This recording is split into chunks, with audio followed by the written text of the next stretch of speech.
Audioquest is selling snake oil. Audiophile computer components are a scam. I have been thinking about the type of computer an audiophile should have for their high-resolution audio. The question for me has been, what are the minimum requirements? This is like asking what is the minimum requirement for a video editing computer or a gaming computer. Those applications require horsepower and performance. Is it the same for audio? I won't make you wait for the answer. It is a resounding no. You can use almost any computer for your audio nirvana. This is why for the past several weeks I have been working on a video recommending a cheap computer for audio. And when I say cheap, I mean $100. And this computer is reliable, stable, easily available, and one which supports nearly all major audiophile applications. While researching for this cheap computer, I came across a few Head5 posts discussing audiophile computers. Then I came across one website called audiopc.shop. Yeah, that's right, I said .shop because a few years ago we said .com is not good enough, so anybody can add a .whatever. Anyway, audiopc.shop sells audiophile computer components to the uneducated masses. I was a bit shocked and increasingly irritated to read through the website. But I figured the website is small enough that it likely is not doing any real damage. Then I ran into several YouTube videos on Rocky Mountain Audiofest's channel. They uploaded videos of lectures that Audioquest gave. I watched those videos. They were about audiophile computers and the components you need to have to get the best audio. And now I'm pissed. Audioquest rightly deserves to be part of the BS review. And because of their unmitigated lies about computer components, they are the subject of this video. Grab some popcorn, an alcoholic beverage, and prepare to laugh. Or cry. Analyzing the videos. Audioquest obviously goes to Rocky Mountain Audiofest. Every year they talk to audio enthusiasts and shills. They peddle their snake oil and convince the weak-minded that people should spend hundreds, sometimes thousands of dollars on audio cables. Audioquest also believes that it knows a thing or two about computers. This was surprising. I had no idea they had computer engineers on the payroll. Their videos are titled Computer Audio Demystified or some such nonsense. I didn't know that computer audio was mystified to begin with. I thought it was rather straightforward. According to Audioquest, your computer has to be the most bestest in order for you to enjoy your music. Audioquest sent Steve Silberman to give presentations to attendees. These presentations were given at least 3 times since 2013. All of the videos say essentially the same thing, repeat the same bogus lies. Now, before we start discussing the videos, we should underscore that Audioquest is well renowned for peddling bullshit. The camps are not evenly split. The majority of people, as evidenced by comments on numerous different forum websites and reviews conducted by actual users and not shills, are not convinced that Audioquest cables make any difference. So, when I tell you that Audioquest has reached a new level of low, gotten even more bottom of the barrel, have somehow found a new way to lie even harder, I hope you can appreciate what I mean. From what I could find, Audioquest gave lectures in 2013, 2015, and 2016 regarding computer audio. As I said before, all the lectures are essentially the same. This is what Audioquest says. They assert, here's what we know makes a difference for your audio computer, meaning Audioquest holds the secret they know. And now, thanks to all the folks who were wise enough to spend money for the tickets to Rocky Mountain, Audioquest will share some of their wisdom. Here are some of the things that we know make a difference in terms of the sound of your computer. Audioquest says that components in your computer need to meet certain audiophile classifications. Here are the major components. First, they say, get the highest performance computer you can get. Mr. Silverman had the latest MacBook Pro with an SSD and 16 gigabytes of RAM, for example. He spent a few moments talking about how wonderful this high-end computer was for his audiophile nirvana. Mr. Silverman says that the more processors you have in your computer, meaning the more CPU cores you have, the better your audio will be. Consequently, if you have a dual-core CPU, a quad-core will do better than the dual-core. And if you have a 6-core, that will do better than a quad-core. And if you have an 8-core, that will be the most bestest for audio. You want to get the highest performance computer that you feel comfortable spending money on. So in this example here, this computer is a MacBook Pro with the latest quad-core processors. I have 16 gigabyte of RAM in here, and I have an SSD hard drive. So let me cover a couple of those things. The more processing power you have, it seems the better the computer sounds. Quad cores sound better than dual cores. I don't think there are single cores to be found anymore. The pro world has known this for decades. RAM is your best friend. The more RAM you can get, the better the system will sound. The more RAM you have, he says, the better your system will sound. He says that the minimum RAM requirement is 8 gigabytes. He evidenced this by opening up his laptop, and then he showed a little display. He showed his laptop was using 3 gigabytes of RAM when it is doing nothing. He pulled a system window up to show the background processes. He displayed it just briefly enough to say that his laptop was using 3 gigabytes while idling. Except this was a total lie. On the screen, you can easily see that he had launched, and the computer was running in the background, Adobe Acrobat, Microsoft Office, and the computer was connected to the projector. I suspect that the reason he did not want to linger on this subject was because someone might point out that he was full of shit. Mr. Silverman also said that you should get an SSD because SSDs sound a lot better than hard drives. Yes, he literally said that the SSDs sound better than hard drives. Solid-state drives sound better than spinning disk drives by quite a margin, whether the music is stored there or not.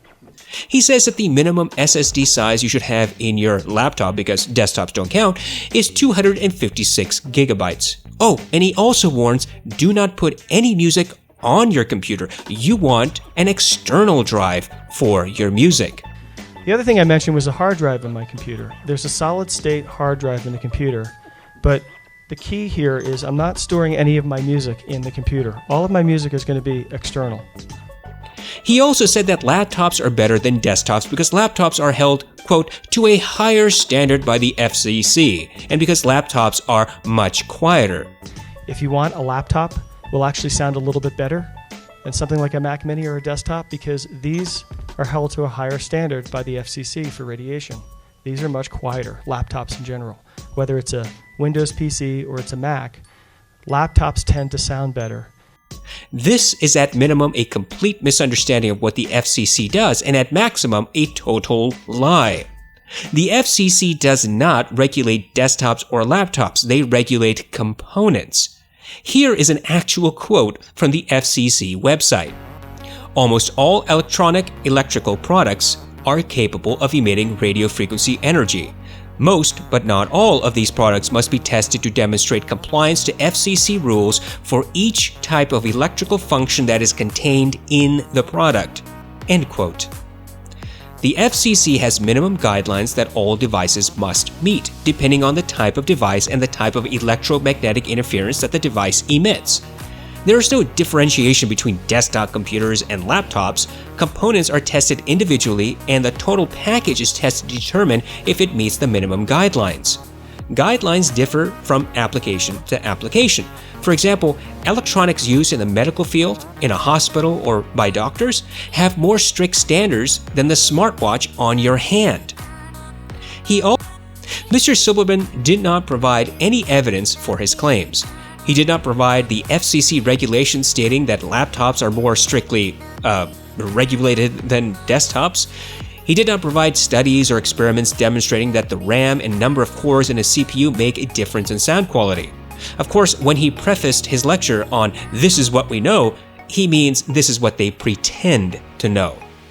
Mr. Silberman also emphasized that we should store music externally and not on the same drive that has all of our OS and other files contained on the computer. There is a lot of traffic on the bus, he says. He says that the internal drive or SSD is running other programs and accessing other information. Consequently, you should not store music on your internal drive. He says there's not a lot of freeway left for moving your music around. Instead, Mr. Silberman recommends that you store your music on an external SSD that is connected by Thunderbolt. He says you want an external drive because that way the music from the external drive won't, quote, congest the data that the computer is using on the internal drive. He also says do not use a USB DAC and a USB drive at the same time. Those two will confuse the computer and cause a traffic jam. So having a USB hard drive and a USB DAC is going to seriously diminish the playback quality of your music because the bus is having a hard time trying to move that data in both directions in two different languages at the same time. Mr. Silberman says that the best options, and frankly the only options a true audiophile would ever consider, are Thunderbolt and NAS, or Network Attached Storage. NAS is used in rack mounts. Think of big servers. Companies that need to maintain a website or allow hundreds of employees to access their interweb use NAS. Silverman says that for NAS, use Hitachi hard drives since they are rated the best and most durable. This, of course, is after he said don't use hard drives. He says if you are going to use hard drives, then you should use high RPM drives. The higher the RPM, the better the music will sound. The optical spinning discs. Now, when you buy an optical spinning disc drive, you want a high RPM. I think highest RPM right now is 7,200 RPM. Higher RPM drives sound significantly better. And then the cache and the read-write speeds have an effect on the sound of the system. So when you buy your hard drive, buy the highest RPM and buy the ones with the fastest read and write speeds with the largest cache. Those things all seem to coincide with better fidelity. This, of course, is kind of a conundrum because he just said that you should get the best components. Higher RPM drives have shorter lifespans, generate more heat, and have significantly higher noise than lower RPM drives. Moreover, standard hard drives with 5400 RPM have read and write speeds of 100 megabytes per second. And 7200 RPM drives, the one that Mr. Silberman was talking about, deliver an average of 120 megabytes per second, not a significant increase. This is all information Silberman somehow forgot to include in his presentation. Building the Audioquest PC. I decided we should configure a computer fitting Mr. Silberman's specifications. How much would an audiophile computer cost? Well, here are the components that he, and by nature, Audioquest, recommend. It must be a laptop because desktops are bad hombres. The computer must have an SSD of at least 256 gigabytes, and frankly, a larger SSD is meaningless since he says we should not store music on the computer itself. The computer must have Thunderbolt connectivity, not USB. And because modern devices have USB-C, that's what we're going, because that is, in fact, the equivalent of current Thunderbolt 3.0. The computer must have at least 8 gigabytes of RAM and must have the most advanced CPU available. Based on his comments, it is clear that we should configure the most powerful laptop possible. We must, in order to enjoy audio nirvana, have the best processor with the greatest number of cores, at least 8 gigabytes of RAM, and an SSD. Since USB-C is now being implemented in top-end laptops, we will not worry about Thunderbolt since USB-C is basically equivalent to Thunderbolt 3. Since there are a multitude of laptops out there, I decided to configure computers from Dell, Apple, and Razer. It turns out that the laptops Audioquest recommend cost well over $2,000 and some just under $3,000. But of course, you cannot put a price tag on audio nirvana. This is similar to what audiopc.shop is selling on their website. They are upcharging you for off-the-shelf components you could find, all the while giving the impression they offer a solution to a problem. Frankly, your computer does not have a problem, and everything Steve Silberman and others like him say is bogus. Busting through the bullshit. Let's cut to the chase. Audioquest is full of shit. I have been interested in this audiophile argument for a long time. I have, from the inception of my channel, wanted to debunk this nonsensical, idiotic, dim-witted fallacy. It is no surprise that a company like Audioquest is pushing this stuff. But I am a little perturbed that Rocky Mountain Audiofest would back this nonsense so heavily, putting Audioquest's bullshit lecture on its YouTube channel every time the lecture is given. The vast majority of people in the room are on the older side. How many of them went to learn from Audioquest versus how many went for the hell of it? It's something I cannot answer. But clearly, some people were interested in the snake oil Audioquest was peddling. Let's take a closer look at some of the claims Steve Silberman made. Number 1. Audioquest is lying about the FCC. Remember when our friend from Audioquest said that the FCC regulates laptops more heavily than desktops? I was surprised to hear those words out of his mouth, but he was serious. The FCC does not regulate laptops more heavily than desktops. The FCC simply regulates. That's it. It draws no distinctions between laptops and desktop or your cell phone. The only things that matter to the FCC are 1. The electromagnetic interference does not exceed a particular amount given the nature of the device. For example, an MRI machine will have a different requirement than the iPhone and an Apple Watch on your hand. Second, the device's danger to humans, whether the electrical wave poses a risk to pacemakers, GPS devices, cell towers, things of that nature. The FCC is concerned with the individual electrical components in a device and how those components in conjunction either pass or fail their minimum test requirements. Audioquest is lying. Pure and simple. You can spend about 10 minutes confirming this. PC components must each individually meet the FCC regulations. Consequently, the newest Intel chip and NVIDIA graphics card must demonstrate that they meet or exceed the minimum requirements. Those items are then placed on sale for the consumer and computer manufacturers like Apple and Dell. Apple, for example, will contract with Intel to produce 10,000 of their newest i9 processors for laptops, processors that have already passed FCC screening. Apple will have those components shipped to China for final assembly. Same thing with Dell, and Asus, and Razer, and Sony, and every other manufacturer. Oh, and the same thing for you as well if you decide to build your own PC at home. You can go online and purchase the same desktop processor that the big companies use. You can get the motherboard and other necessary components that Apple or Dell use, and you can make your own PC down to the last specifications. Did you have to take your computer to your local FCC store and have them put a stamp of approval on it? No, because the components you use were already approved. Laptops use generally the same components. The only difference between desktop and laptop configuration is, frankly, thermals. Let me say this again. The biggest driving factor for laptop assembly is heat. The Super Beast 8-core i9 processor in your desktop will be far too hot in your laptop. So, Intel creates a lower voltage, cooler CPU. This helps reduce heat, which nobody wants because it will fry the internals, if not your pants, and will increase battery life. To further increase battery life, manufacturers want to include as few fans as possible. The fewer the fans equates to less battery power being used to cool the CPU.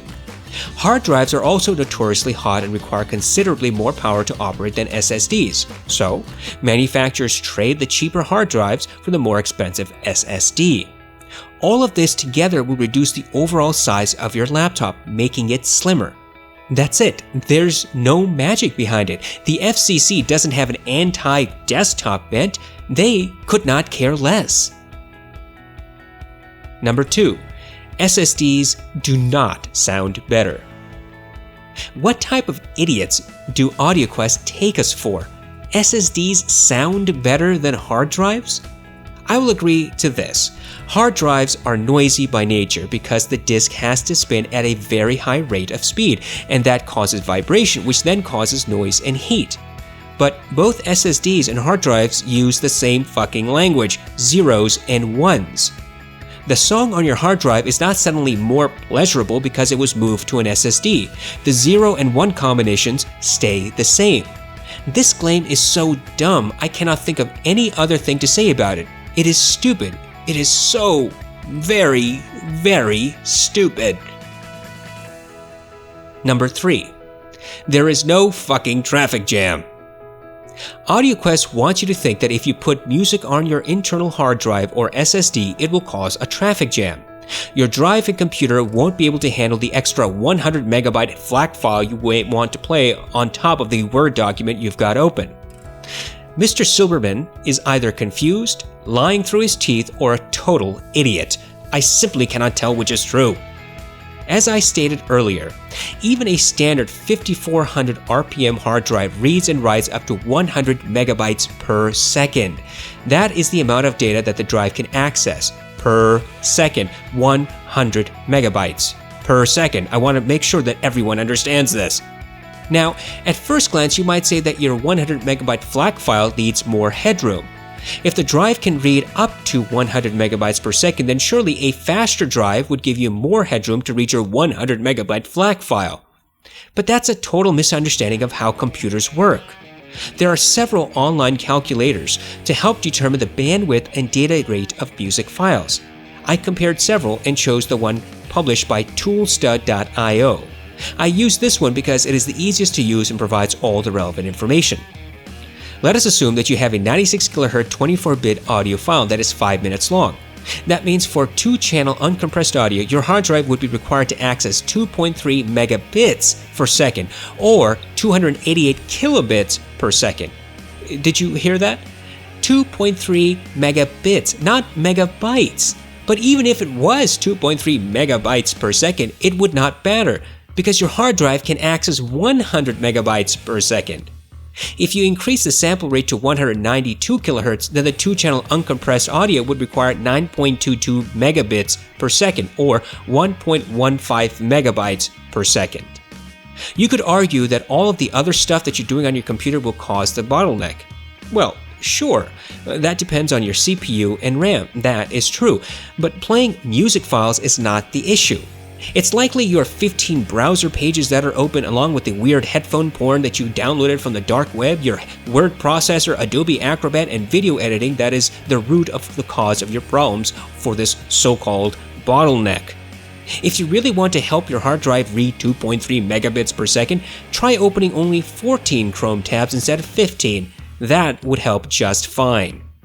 Frankly, this is the type of argument that makes my blood boil. It is based on either purposeful ignorance or purposeful deceit. It doesn't matter which. It's wrong. This schmuck from Audioquest recommends that people upgrade their computers based on a total fallacy. Number 4. The more RAM, the not better. RAM has nothing to do with your music. You know what does? The application you are using to play your FLAC file. This goes back to the whole traffic jam thing. If you are using memory-hungry applications, then the more RAM you have, the faster your computer will run the program. Moreover, the more RAM you have, the more applications you can run at the same time. I agree that modern computers should have at least 8 gigabytes of RAM. But that is because we multitask. We stream Netflix while browsing on Chrome and listen to FLAC files. The easiest way to reclaim RAM is by shutting down RAM-hungry applications like Google Chrome. Shutting down 5 of 10 Chrome tabs will free up a noticeable amount of memory. Just as with the stupid traffic jam argument, you can solve this so-called problem by not running all your applications at the same time. Moreover, the application that is at the forefront is the one that gets the processor's attention. But that doesn't mean that the tasks being run in the background stop or lose resources. If you play your music file using Audirvana or Foobar and minimize the window so you can read Audioquest's most recent bullshit blog, the song doesn't just stop, it keeps playing, because the resources necessary to launch and use Audirvana or Foobar have already been allocated. Once those applications are closed, the resources will return to the pool for redistribution. Number 5. You do not need the fastest CPU. There is no reason for you to buy the latest i9 processor, or an i7, or an i5. Don't go out and purchase the newest hardware. It is not for your audiophile needs. Faster CPUs with greater number of cores are for applications that can actually take advantage of the additional speed and cores. Even though Intel has an 8-core i9 available, the vast majority of applications cannot use all 8 cores. They weren't written for that type of functionality. Those programs were written for the bare minimum of processing cores, which is usually 2. Moreover, your operating system will control how those cores are used. The majority of the time, you will notice many of the available cores are idle even though you have multiple programs running. Why? Because the operating system calculated that most efficient method of utilizing the resources. It could be that the thermal threshold is less if you use only 2 cores and the rest are just sitting idle, and that the additional cores will not speed up the processing since the software is not optimized for the multiple core usage. In short, just as with the other claims, you do not need the fastest CPU. Anyone who says you do is being completely disingenuous. There is no defense. Call a duck a duck. Audioquest is lying. There is no vagueness about it. You cannot make a reasonable argument that Audioquest told the truth, nor can you present a logical argument that Audioquest made a mistake or misunderstood. In this section, I will attempt to explain why both of these propositions are wrong. First, Audioquest lied. The opposite position is that they told the truth. The funny thing about claims is that most of the time you can verify them through tests and research. The reason Audioquest gets away with spurious claims about cables is because those claims are vague and equipment specific. If you bought one of their Diamond HDMI 2.0 cables for $1,000, you'll be promised the lowest distortion and most colorless sound. Whatever that means, because it can't be tested. But when Audioquest steps into the realm of computer components, they are dealing with facts and standards. A computer programmer or hobbyist is by nature a very analytical person. They like digits and tangibles and if this, then that methodology. In other words, they like proof. Audioquest made absolutely ridiculous assertions about computer components. That SSDs sound better than regular hard drives, that you need the most powerful CPU to listen to music, that you need to have maximum RAM for your music to sound sublime, that you need the best computer possible to enjoy musical nirvana. It's all nonsense because it is based on a fundamental mischaracterization of computer components.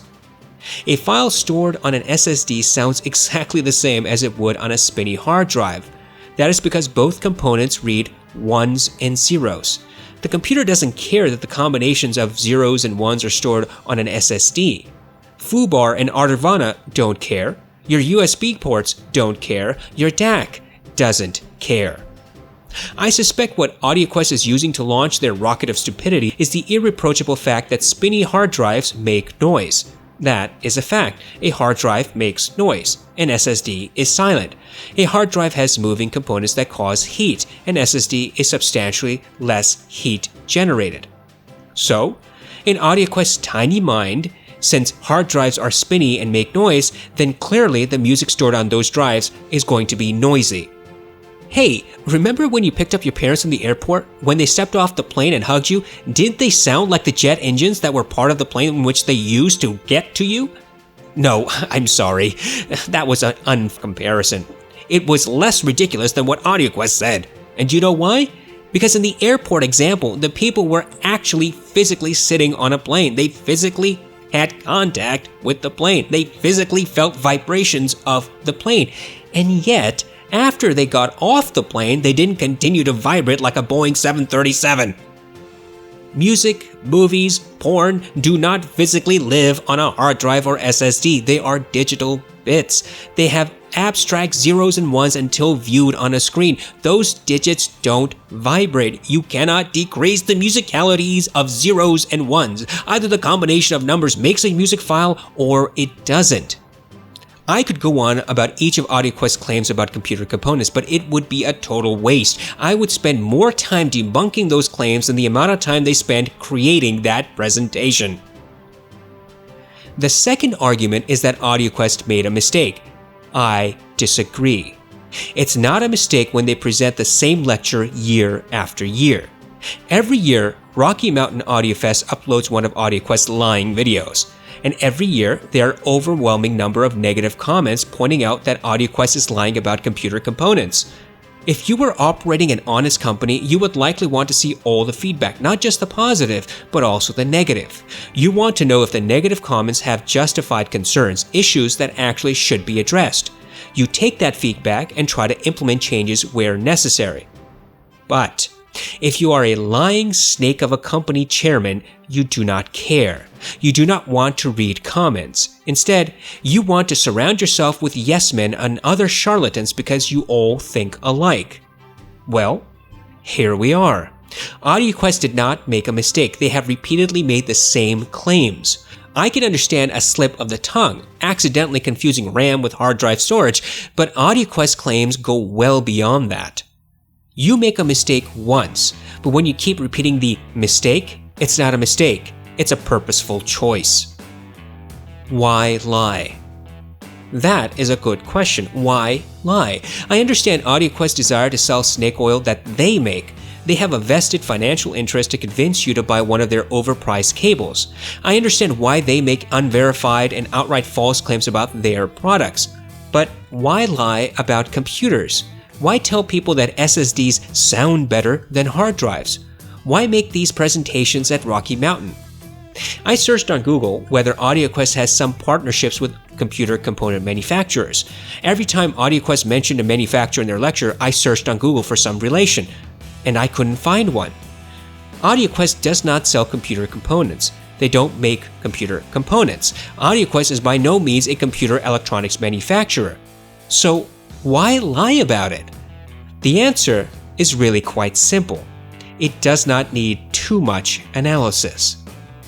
We have all met people who are shameless liars, people who peddle bullshit constantly. Whether it is your Uncle Bob who tells tall tales, or your coworker Kelly who seems to develop pancreatic cancer every time an assignment is given to her, or a friend who can't seem to recall the facts that occurred just moments ago, there are some who simply have no ability to tell the truth. We cannot trust them. These people lie for a living. They cannot help themselves. It is a psychological problem.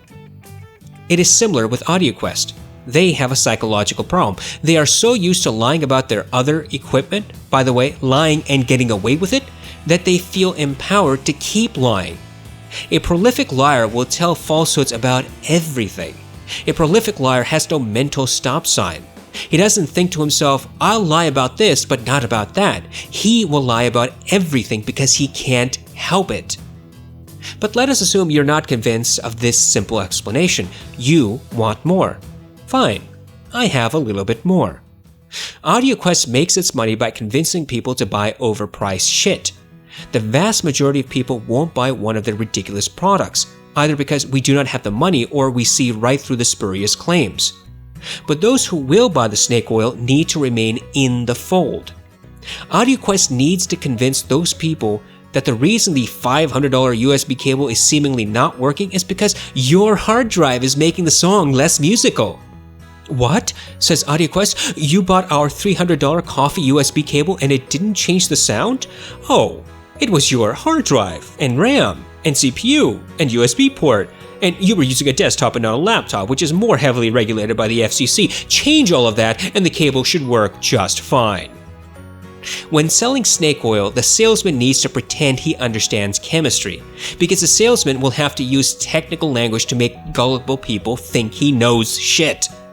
Use some fancy language, some terms that the poor dirt kickers don't understand, wave your hands around, and poof, you've got chemistry. Audioquest needs to convince people they know computers because they sell computer cables. They need you to believe the bullshit because you need to be constantly in the upgrade chain. Ever wonder why Audioquest sells different types of USB cables? One costs $30 while another $300? Because the more expensive one is more better. If you mistakenly purchased a $300 cable for your 3-year-old desktop computer and didn't notice a change, well, you should have purchased the top-of-the-line laptop because that's when the $300 cable will work. In other words, you can't lose if you keep moving the goalpost. If you tell Audioquest their $30 cable performs exactly the same as a $10 Amazon cable, they'll tell you that the cable isn't their highest quality. Buy the $300 cable. And when that doesn't seem to work as promised, buy the $500 cable. And when that doesn't work, change the hard drive and then add more RAM and then change the CPU. In other words, a liar needs to keep lying to stay one step ahead of the mob he's swindling. You know better. I believe that all people know or should know better. For example, you know better than to throw money at a USB cable. You know better than to be convinced by obvious charlatans like Audioquest. Look, I've said this before. Audioquest makes excellent headphones. However, the more I learn about their company, the more I read and watch, the more convinced I become that those headphones were simply a fluke. Audioquest stumbled into audiophile grade headphones. That's because the rest of their merchandise and marketing and appearances at Rocky Mountain are full of bullshit. There is no getting around this. Hey, if you watch this channel, then I think it's incumbent upon us as a group to help build the wall against snake oil salesmen like Audioquest. As true audiophiles, we must band together and help educate the rest. We must point out when the salesman comes to town and endlessly remind our fellow well-intentioned audiophiles that they are being swindled. No, it doesn't affect us. We won't buy the snake oil. But it does affect the industry. When companies like Audioquest get away with their shit, other companies feel empowered to do the same. Unchecked, these companies and their evangelists will overrun what is left of our hobby. In the old days, the snake oil salesman left town just before people got wise. But this Audioquest snake oil salesman has been around for decades, preying upon the locals. I doubt we can ever drive them out of town, but we can sure as hell make it harder for them to sell their shit. If you like this content, or any of my other content, then please consider donating to me on Patreon. Even $2 a month would help me save money so that I can buy audio gear. My reviews are more thorough than other reviewers. My methodology is stated in every review. If you want more content like this, more thorough, more accurate reviews, please visit my Patreon page. If you like what you see, please consider subscribing. I take great pride in my small but growing community and would love to welcome you into it. If you would like me to review a product I currently own, please use the product review form link in the description below. Fill it out, submit it, and I'll get to your request as soon as I can. I hope all of you have a wonderful rest of your day.